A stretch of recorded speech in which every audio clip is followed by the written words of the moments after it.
রংপুরে বেগম রোকেয়া বিশ্ববিদ্যালয়ের গেটে শিক্ষক এবং শিক্ষার্থীদের শান্তিপূর্ণ সমাবেশ এবং পদযাত্রা চলছে। সেখান থেকে আরো জানিয়েছেন প্রতিনিধি শাহরিয়ার মেম।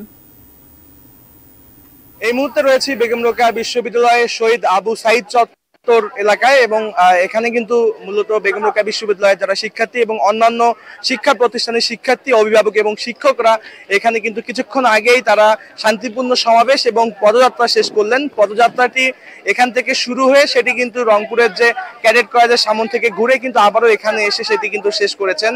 এখানকার শিক্ষার্থীরা যে কি বলছে, আজকে তারা নামাজের পর কিন্তু তারা যারা গেল কয়েকদিনে কোঠা সংস্কার আন্দোলনে যারা নিহত হয়েছেন তাদের প্রতি শ্রদ্ধা জানিয়ে দোয়া মাহফিল তারা কিন্তু করবেন। পরবর্তীতে তারা এটি কিন্তু জানালেন, যারা গেল কয়েকদিনে কোঠা সংস্কার আন্দোলনে যারা মৃত্যুবরণ করেছেন তাদের সুষ্ঠু বিচারের দাবিতে তারা কিন্তু কথা বলছেন। এবং এছাড়াও অসহায় নিরীহ শিক্ষার্থীদের যেন গ্রেপ্তার করা না হয় এবং যাদেরকে গ্রেপ্তার করা হয়েছে তাদের যেন নিঃশর্তভাবে অতি বিলম্বে যেন মুক্তি দেওয়া হয়, সেই সকল বিষয়গুলো নিয়ে তারা কথা বলেছেন এবং তাদের সাথে একত্রতা পোষণ করেছেন বেগম রোকেয়া বিশ্ববিদ্যালয়ের একাংশের একটি বড় অংশ শিক্ষকরাও কিন্তু সেখানে ছিলেন।